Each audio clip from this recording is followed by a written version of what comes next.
Bonjour et bienvenue à la première partie de la formation complète du nouveau CCNA 200-301.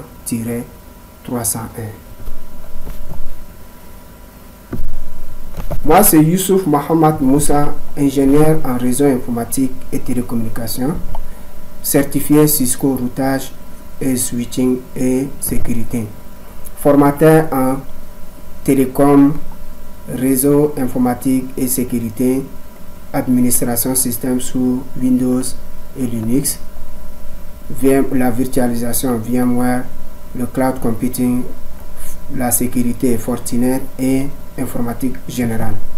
Voilà mes contacts directs. Mes contacts, ça peut être appel direct ou WhatsApp. Ok, c'est le plus 235 69 69 56 60 ou le plus 235 92 32 37 39. Je suis tchadien de nationalité. Voilà les réseaux sociaux, voilà mon email.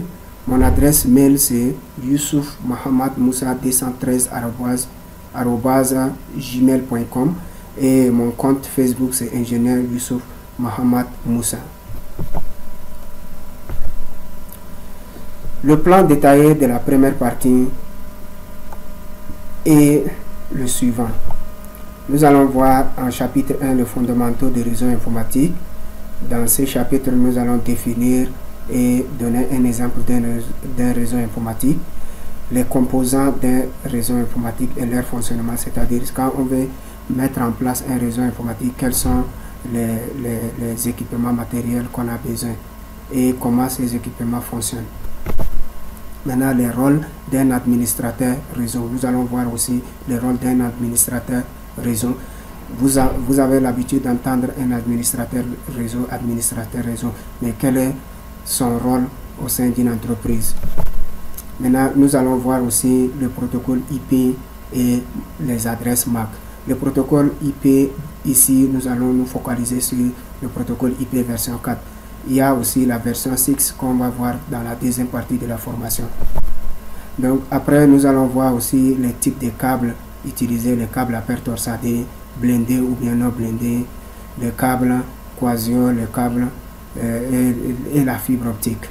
Okay? Ces câbles qui sont utilisés dans le réseau informatique pour interconnecter les équipements entre eux. Nous allons les sertir, nous allons voir le code de couleur, sertir et tester. Après, nous allons voir l'outil de simulation Packet Tracer. Nous allons le télécharger, installer et voir ces différentes interfaces et les outils intégrés dans ces simulateurs. Après ça, nous allons voir aussi, nous allons faire une configuration, ok, des équipements routeur et switch en passant par l'invite des commandes. Ok, l'invite des commandes, c'est-à-dire en mode console. Ok, après ça, nous allons aussi mettre en place un réseau informatique et tester sous Packet Tracer. Après, nous allons voir les types de communication utilisés en IP version 4. Après ça, nous allons voir le domaine de broadcast et domaine de collision. Nous allons voir également les informations nécessaires pour établir une communication. Et nous allons voir également le protocole ARP, le protocole DHCP, comment il attribue des adresses IP de façon dynamique. Là, nous allons sécuriser l'accès à l'invite des commandes, le console quoi. Nous allons aussi configurer une bannière qui va afficher, par exemple, il est strictement interdit d'avoir accès à cet équipement si on n'a pas une autorisation requise. Nous allons télécharger et installer GNS3. Ainsi, nous allons présenter son interface, intégrer les routeurs Cisco et faire des émulations sous GNS3. C'est-à-dire, on va créer des réseaux, configurer, tester, ainsi de suite. Donc, nous allons voir en chapitre 2 qui est intitulé la connectivité IP partie 1. Il y a connectivité IP partie 2 qu'on va voir dans la deuxième phase de la formation. Donc, dans ce chapitre, nous allons voir les termes basiques de routage, le protocole de routage.